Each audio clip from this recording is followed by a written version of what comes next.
เฮาว่าจะโทรหาตัวไอ้ถามว่าอันตัวอันติดต่อหาลูกนางยัดนี่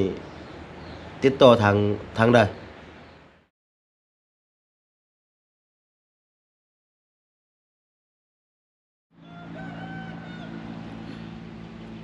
กราบทักทายสบายดีและสวัสดีเด้อพี่น้องบ่ว่าจะอยู่ในประเทศและต่างประเทศกะขอยินดีต้อนรับเข้าสู่ช่องครูดอยอีกคือเก่าคือเดิมพ่อแม่พี่น้องเอ้ยเนาะกะมื้อนี้มาอยู่กับครูดอยอยู่หออยู่เฮือนพ่อแม่พี่น้องเนาะกะคือเก่านั่นแหละช่วงนี้บ่ได้ออกไปไสเนาะแล้วก็น้องพิงกะไปรับจ้างคือเก่าพ่อแม่พี่น้องเอ้ยเนาะครูดอยอยู่นำลูกเดี๋ยวนี้ก็คือน้องอิ้งก็คือหลานเอาไปในบ้านพุ่นแหละพ่อแม่พี่น้องเอ้ยเนาะก็ในคลิปนี้เนาะก็คือครูดอยจะหาทางติดต่อลูกของนางยัดเนาะพ่อแม่พี่น้องเนาะดังพ่อแม่พี่น้องได้ฮู้นั่นแหละก็คือลูกของนางยัดไปอยู่ที่สวนกล้วยจีนกับน้องสาวของนางยัดเนาะน้องสาวต่างแม่พ่อแม่พี่น้องเนาะก็คือดังคลิปดังคลิปก่อนที่ว่าครูดอยได้ลง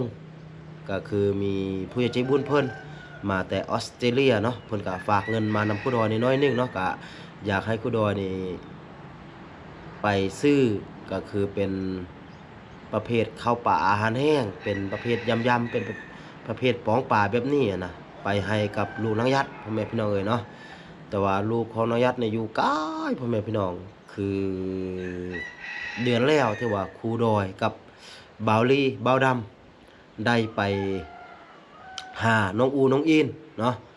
อยู่ที่เมืองเมืองพุ่นแหละเนาะก็คือมันอยู่ไกลพ่อแม่พี่น้องเอ้ยเนาะแล้วก็ถ้าหากว่าไปก็คือตอนนี้ก็คือทางทีมงานเฮาก็บ่มีไผว่างที่ว่าจะไปนำพ่อแม่พี่น้องเอ้ยเนาะแล้วก็บ่ได้ทักว่าครูดอยไปคนเดียวก็คือบ่มีรถพ่อแม่พี่น้องเอ้ยเนาะเพราะว่ารถครูดอยเนี่ยมันไปต่างเมืองต่างแขวงมันบ่ได้เนาะเพราะว่ารถครูดอยนี่มันเป็นรถบ่มีบัตรบ่มีใบก็คือเป็นรถเถื่อนพ่อแม่พี่น้องเนาะเป็นรถบ่มีป้ายเนาะแล้วก็บัดนี้ครูดอยก็จะซอกหาวิธีที่ว่าจะติดต่อหาก็คือลุงนางยัดเนาะหลังจากนั้นก็จะได้เอาเงินส่วนตัวนี้ก็คือโอนไปให้แล้วก็ให้น้องสาวต่างเมียของน้องยัดก็คือซื้อแล้วก็ให้ลูกน้องยัดอยุพุ่นเลยเนาะแล้วก็ ตัวที่สองเนาะก็คือคุณด้วยอยากมาตอบคอมเมนต์บรรดาพ่อแม่พี่น้องแล้วก็บรรดา FC เนาะเพราะว่ามือนั่นมือที่ว่าครูดอยเบาดำแล้วก็เบาลี่ไปไปเยี่ยมยามไปซอกหาลูกของน้องยัดเนาะแล้วก็มีบรรดา FC หลายฐานเนาะคอมเมนต์อยู่ทางซองของครูดอยนั่นแหละว่าเป็นหยังมือนั่นนี่ไปหาแท้ๆนะพ่อแม่พี่น้องเนาะก็คือเฮาไปหาแล้วก็ไปฮอดบอนที่ว่าลูกของนางยัดอยู่หั่นน่ะแล้วก็เป็นหยังเฮาบ่ซื้อเป็นข้าวปลาอาหารแห้งเนาะเป็นข้าวสารประมาณ5โลบ่10โลบ่แล้วก็เป็นประเภทอาหารแห้งเป็นประเภทยำๆเป็นประเภทปองปลาแบบนี้ไปให้ลูกสาวของน้องยัดน่ะทั้งๆที่ว่าเฮาไปฮอดบ่อนเพิ่นอยู่แล้วน่ะเนาะแล้วเฮาบ่บ่ซื้อไปให้นะพ่อแม่พี่น้องเนาะมีแต่ซื้อเครื่องซื้อของก็คือเป็นเสื้อกันหนาวเป็นทรงเป็นเสื้อแบบนี้นะเนาะแล้วก็ครูดอยก็เลยถือโอกาสตัวนี้ก็คืออยากมาตอบคอมเมนต์ตัวนี้เนาะพ่อแม่พี่น้องเนาะเพราะว่ามันมีหลายฐานที่ว่าถามกันเข้ามานะคอมเมนต์อยู่ทางช่องครูดอยนะเนาะก็คือความจริงนี่ก็คือทางทีมงานของพวกเราเนี่ยก็คืออยากซื้อไปให้สุดพ่อแม่พี่น้องเนาะเพราะว่าอยู่ทางซ่องของอยู่ทางซ่องของครูดอยนี่ก็มีอยู่อะนะเงินที่ว่าผู้ใหญ่ใจบุญเพิ่นฝากมานะแล้วก็ซองของเบาดำก็มีอยู่อะนะพ่อแม่พี่น้องเนาะแต่บัดนี้ก็คือเฮาเดินทางมา3คนพ่อแม่พี่น้องเนาะแต่ แต่ว่าเฮาบ่ได้เดินทางมาด้วยรถใหญ่ก็คือเฮาเดินทางมาด้วยมอเตอร์ไซค์พ่อแม่พี่น้องเอ้ยเนาะก็คือ3คนเฮาเดินทางมา3คนแต่ว่ามอเตอร์ไซค์อยู่2คันแบบนี้อะนะเนาะแล้วบัดนี้เนาะก็คือรถของเบ้าดำทางหน้าอยู่บอนทางหน้าที่ว่าเฮานั่งคือเป็นเครื่องปีหนึงพ่อแม่พี่น้องเนาะแล้วก็คนขับแล้วก็ซ้อนท้ายแล้วแม่นคู่ดอยแบบนี้อะนะเนาะส่วนรถของเบาลี่ทางหน้าก็เต็มแล้วก็เบาลี่ขับแล้วก็ทางหลังก็เป็นเป้เครื่องของคู่ดอยอะนะพ่อแม่พี่น้องเนาะหมายความว่าก็คือเบาดำกับเบาลี่นี่คนหนึงเนี่ยเอาคนหนึงเนี่ยเอาเครื่องเพราะว่าคู่ดอยรถคู่ดอยเอาไปบ่ได้อะนะพ่อแม่พี่น้องเนาะแล้วก็คนหนึงก็คือโธ่ไก่ก็คือเฮาเดินทางด้วยมอเตอร์ไซค์แล้วบัดนี้มันบ่มีบอนต่างแล้วอะนะพ่อแม่พี่น้องเนาะเพราะว่าลำพังแต่เฮาก็คือยังเกือบเอาตัวเองบ่รอดอะนะพ่อแม่พี่น้องเนาะเพราะว่ารถมอเตอร์ไซค์ก็คือเฮาบรรทุกมันเต็มมันบ่มีบอนต่างก็คืออยู่ซารถอยู่เบาะรถเต็มหมดพ่อแม่พี่น้องเนาะแล้วฉะนั้นเฮาจึงปรึกษากันว่าเฮาจะเลือกอันจำเป็นเนาะเพราะว่าตามที่ว่าเฮาติดต่อหาตามที่ว่าเอ้ยร่วมบอกหั้นน่ะเนาะก็คืออยู่พุ่นนี่มันหนาวแล้วก็บัดนี้โดยเฉพาะน้องอู้พ่อแม่พี่น้องเนาะน้องอู้ก็คือเครื่องคองใส่บ่มีตามที่ว่าพ่อแม่พี่น้องได้เห็นนั่นแหละก็คือมีแต่ชุดเดียว2ชุดนี่แหละแต่ว่ามันเป็นชุดกีฬานะก็คือนุ่งจนว่ามันอันนั้นหมดอันน่ะเนาะแล้วบัดนี้มันหนาวถ้าหากว่ายังยังใช้หรือว่ายังอยู่แบบนั้นน่ะนะเนาะอีกบ่โดนก็จะป่วยเพราะว่าสภาพอากาศมันเปลี่ยนแล้วก็เมื่ออากาศมันเปลี่ยนมันหนาวบัดนี้มันบ่มีเครื่องที่ว่าจะนุ่งมันอบอุ่นน่ะนะเนาะอีกบ่โดนก็เรื่องสุขภาพหลักๆพ่อแม่พี่น้องเอ้ยเนาะแล้วก็ทีมงานของพวกเฮาก็ปรึกษากันว่าเฮาจะซื้อไปในสิ่งที่ว่ามันจำเป็นเนาะก็คือเป็นเสื้อกันหนาวย่านน้องเพิ่นอยู่พุ่นแล้วก็สภาพอากาศมันเปลี่ยนมันหนาวแล้วก็บ่มีเครื่องใส่ให้มันอุ่นแล้วก็เพิ่นสิบ่สบายถ้าหากว่าบ่สบายก็คือมันจะแห้งไปกันใหญ่ตื่นมันน่ะเนาะก็คือข้าวปลาอาหารแห้งนี่อยากซื้อไปให้สุดแต่มันบ่มีบ่อนที่ว่าเฮาจะต่างไปพ่อแม่พี่น้องเอ้ยเนาะเพราะว่ารถมอเตอร์ไซค์คือพ่อแม่พี่น้องได้เห็นนั่นแหละก็คือทั้งเครื่องทั้งของทั้งคนตื่มมันน่ะก็คือบ่มีบ่อนไซแล้วอะนะเนาะแล้วก็อีกอย่างก็คือเฮาก็บ่ได้ฮู้แน่ชัดว่าลูกของนางยัดจะอยู่จุดใดอยู่แจ้ใดอะนะเนาะก็คือทางทีมงานของเราเนี่ยไปมั่วเลยไปถามนี่ถามนั่นบ่ฮู้ว่ามันจะได้เจอหรือว่าบ่เจอลูกของนางยัดอะนะเนาะแต่ว่าสุดท้ายเฮาก็ได้ไปเห็นได้ไปเจอแบบนี้อะนะพ่อแม่พี่น้องเนาะก็ตัวนี้ก็คือเฮาบ่สามารถที่ว่าจะซื้อแล้วก็จะต่างไปให้อะนะเนาะเพราะว่าเฮาบ่มีบ่อนต่างเฮาเดินทางด้วยมอเตอร์ไซค์เนาะตัวนี้อยากตอบคอมเมนต์ของ FC เนาะแล้วก็บัดนี้เดี๋ยวครูดอยจะลองติดต่อหาบ่าวดำเพราะว่าบ่าวดำนี่มีช่องทางติดต่อหาลูกของน้องยัดอยู่พ่อแม่พี่น้องเนาะเดี๋ยวครูดอยจะลองติดต่อหาบ่าวดำแต่ว่าบ่ฮู้ว่าจะติดต่อได้หรือบ่นะเนาะออนอยู่1ชั่วโมงพ่อแม่พี่น้องเนาะเดี๋ยวครูดอยลองโทรไปเบิ่ง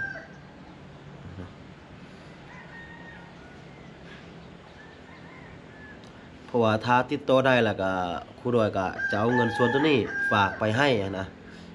นี่ได้แท้ๆพ่อแม่พี่น้องเนาะอัลโหลเอ้าสัญญาณคือบ่ดีเป็นจังไดช่วงนี้ก็คือเก่าหันแล้ว เอ่อ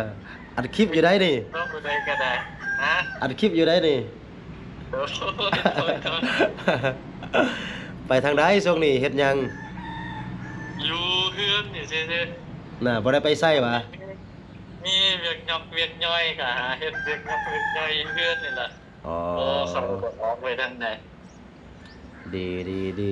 ใครโอ้ยังมีเวียกหยอกเวียกย่อยให้เฮ็ดนี่ เวียกพวกเวียกชวนนี่แหละปลูกผักปลูกหมีเขาไปกินอยู่หออยู่เรือนนี่แหละ ลงคลิปได้แม่ FC เพิ่นบอกว่าลงคลิปแดคิดฮอดว่าแน่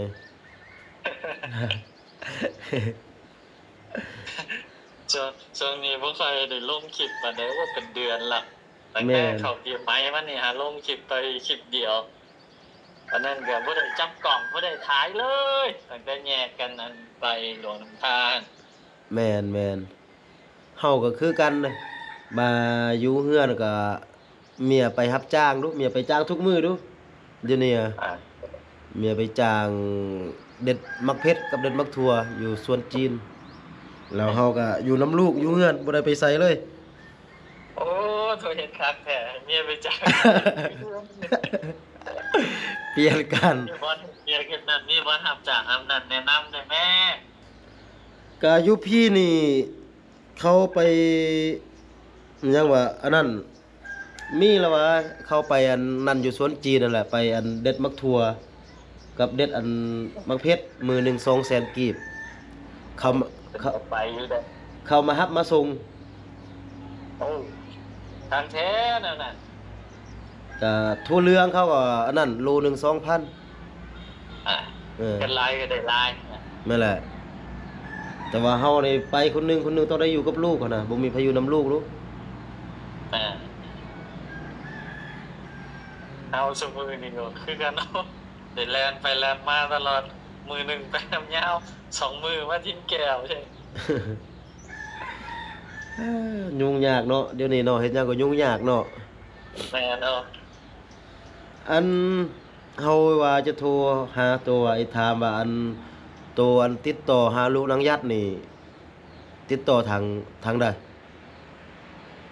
ติดต่อหาลูกนางยัดก็ติดต่อหาญาติของนางยัดนั่นแหละเอ่อน้องสาวกับน้องเคยของญาติหัน อ๋อ พอดีมีเฟซเขาเจ้าอยู่เนี่ย การติดต่อหาเพิ่นนี่ได้ตลอดบ่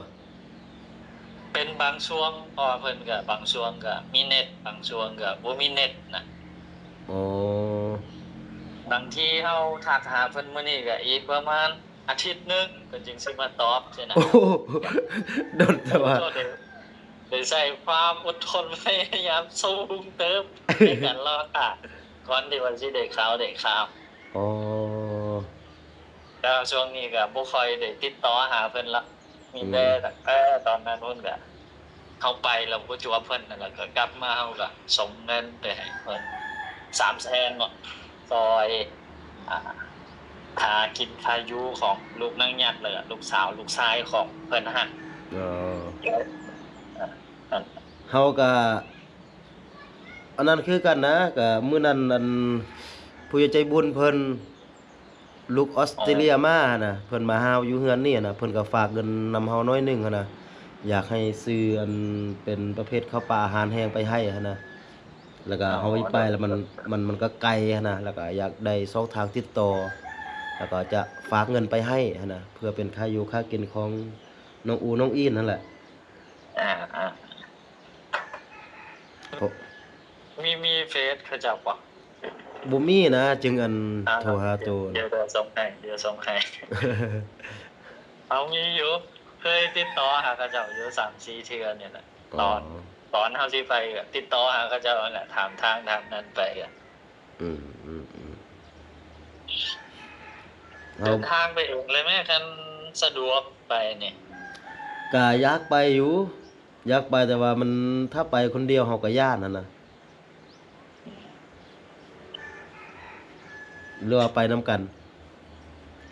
ช่วงนี้นี่คือที่ยังบ่ทันเทื่อผู้ใดพุ่น โด ล่ะ ย เป็นตาทันกันน่ะที่ช่วงก่อนปีใหม่พุ่นปีใหม่ลาวนะ โอ้ช่วงเดือน4พุ่นเนาะ3 4พุ่นเนาะ ติดหันติดนี่หลายๆอันหลายๆแนวนะ อืมดีแล้วยังมีอันเฮ็ดน่ะโอ้อยู่พี่นะโอ้ยโธ่จะได้ รู้ ฮู้ ไปยังเฮ็ดเด้อนะก็อยู่ไปวันๆสิหานั่นหานี่ อืม พอกลุ่มเช้ากลุ่มแรงไปเป็นมื้อๆสิ เฮา แต่จั ทุ ง ก ว่าเนาะสอบถามผู้ดอยมีบ่ทำจ้างพ่อเป็นตาไปทำจ้างก็แนะนำเลยแหละอยู่ที่นี่โอ้โหตั้งใจนะ เฮานี่ทุกมื้อนี่สิขุดดินแคมเฮือนนี่กินแล้วนะทุกมื้อนี่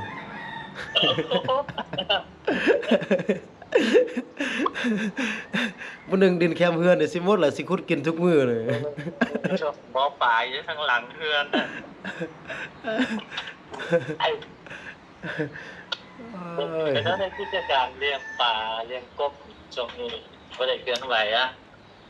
กบมันยังบ่ฮอดยามมันเทื่อน่าจะประมาณเดือน5เดือน6พุ่นแหละ กบเลี้ยงใดได้บ่แม่นยามหนาวอะ แม่นช่วงนี้นี่มันบ่กินอันหัวอาหาร แล้วก็มันบ่แม่นยามมันตีมันฮอดยามฝนแล้วเพิ่นจึงจะอันเพาะพันธุ์มันน่ะมันจึงจะมีพันธุ์น่ะนะยามนี้มันบ่มี เพราะว่ามันจะมีเป็นยาม แต่ว่าฮอดช่วงนี้น่ะก็คือถ้าเป็นกบใหญ่นี่มันก็บ่กินหัวอาหารแล้วพ่นหนาวเนี่ยมันจึงจะกินตื่มมันนะเพราะว่ามันจำศีล โดยโอ้แต่เว้าฮู้เรื่องอะไรลงผู้ดอยมื้อนี้ มีโอกาสกันพอมีทุนมีทอนนี่สิมือเฮียนเลี้ยงกบนะเลี้ยงกบเลี้ยงปลาคือผู้ดอยเฮ็ดนั่นแหละ โอเคบ่เป็นอย่างเรื่องนั้นน่ะนะแต่ว่าอยู่พุ่นอยู่เมืองพาได้เลี้ยงนี่บ่อนอยู่ตัวอยู่มันเป็นชุมชนใหญ่เลี้ยงนี่ได้ขาย แต่ว่าเฮาเลี้ยงอยู่พี่นี่แบบว่าบ้านเฮานี่มันเป็นบ้านน้อยนะแบบว่าโดนๆมื้อหนึงสองมื้อเป็นอาทิตย์เขาจึงมาซื้อเทื่อหนึงแบบนี้อะนะ อ๋อ มัน มันเป็นบ้านน้อย มันบ่คืออยู่ในเมืองมันบ่คืออยู่บ้านใหญ่ ถ้าบ่มีเวียกเขาก็บ่มาซื้ออะนะนอกว่ามีเวียกไปหัวไปสวน แล้วก็มีแห้งกันนั่นน่ะเขาจึงมาซื้ออะนะ อ๋อโดย โอเคซั่นน่ะก็ อ่า มีแต่ เดี๋ยวต้องให้ เออ เดี๋ยว มีแต่ ที่อยู่ติดต่อหายามนั่งอยากให้ เคมีแต่ส่งอันนั้นแล้วเฮาจะลองติดต่อเพิ่นเบิ่งหั่นน่ะ โดย โอเคขอบใจหลายๆอีกจัก2-3มื้อเฮาก็จะลงไปพุ่นแหละ แต่เดี๋ยวลงว่าพี่กับมาแวะมาลินหากันเด้อ โอเคโอ้บ่แวะบ่ได้แล้วเครื่องซ่อมแปลงรถยังอยู่พุ่นนี่ ตั้งอยู่ขึ้นรถ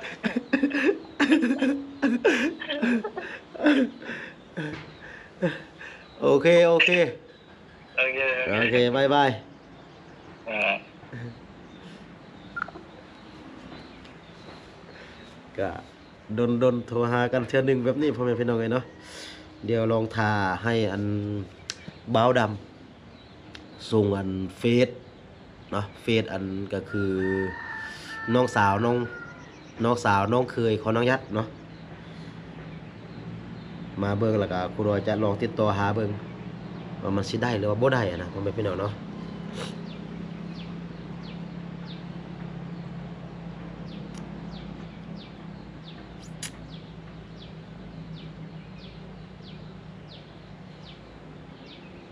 เพราะว่าตอนนี้ก็ทางทีมงานของเราเนาะ โธ่ก็ต่างคนต่างมีภาระหน้าที่พ่อแม่พี่น้องเลยเนาะกระแจกกระจายกันเนาะคนใดก็ติดธุระทางครอบครัวพ่อแม่พี่น้องเลยเนาะช่วงนี้ถ้าว่าจะเดินทางเนาะครูดอยก็ต้องได้เดินทางคนเดียวพ่อแม่พี่น้องเลยเนาะแล้วก็ล่าสุดเห็นมือว่านเห็นครูคิว ก็คือเอาพอไปรักษาอยู่ที่ฝั่งไทยพ่อแม่พี่น้องเอ้ยถูก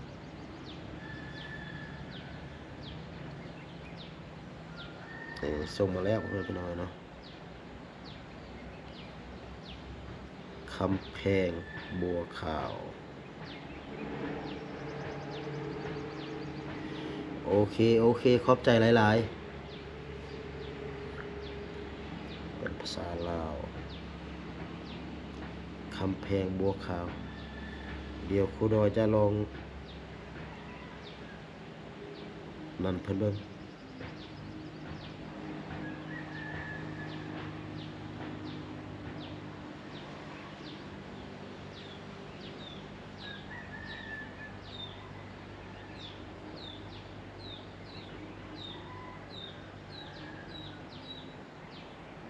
นี่แล้วเนาะ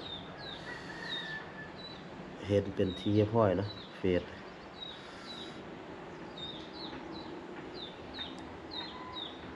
สบายดี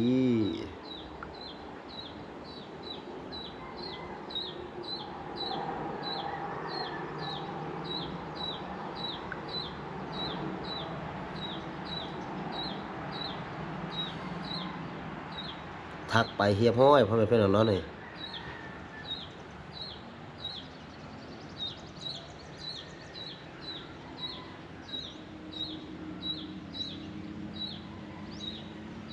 โอ้